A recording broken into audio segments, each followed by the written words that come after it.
When we look at the ways to procure Microsoft licenses, what we specifically want to know is what programs are available to you as a consumer, as a company, as whatever your reason or situation might be.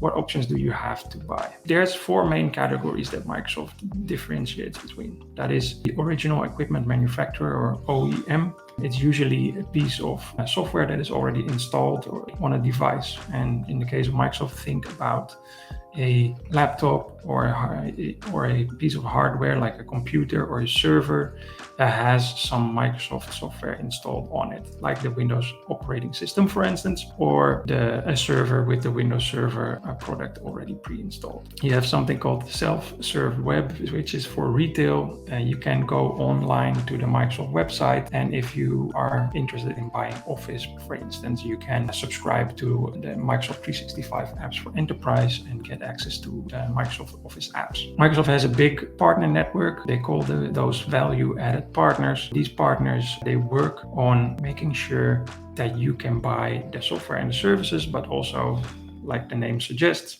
they want to add certain value to it, like they do the implementation or they're managing or hosting your environment for you. But you basically buy your licenses not directly from Microsoft, but you buy it through Microsoft authorized partners, and they will help you with anything and everything related to procuring these. And finally, which is very big business, you have the Microsoft Assisted or Microsoft Direct aspect, which is basically commercial licensing, and you buy your licenses from Microsoft directly. And in some cases or in some regions of the world, this is still done through an additional reseller called an LSP, a license solution provider. Very important note here, the use rights govern how products and services may be used. So these can greatly vary by product version, and the channel through which you are purchasing the licenses. What exactly requires a Microsoft license? Basically, everything that Microsoft releases requires a license, but they do differentiate in the category, and the category differentiation usually means that the licensing model might differ. So you have, for instance, operating systems like your Windows OS. It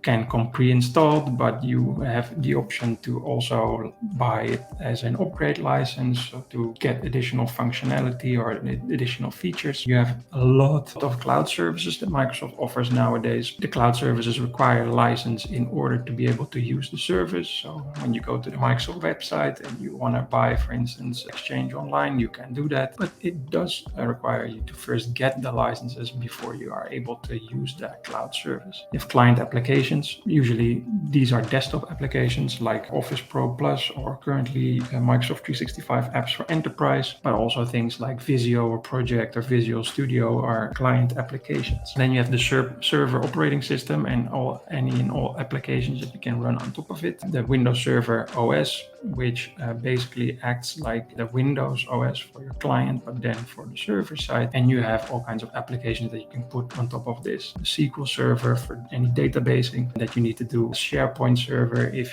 you want to host a SharePoint environment, project server if you want to host a project management solution, you name it, Microsoft probably has a solution for it. And finally, and one aspect that might be the most difficult of them all, is the users and or devices that are accessing any of the server software that you have bought, because those people or devices usually need a license as well.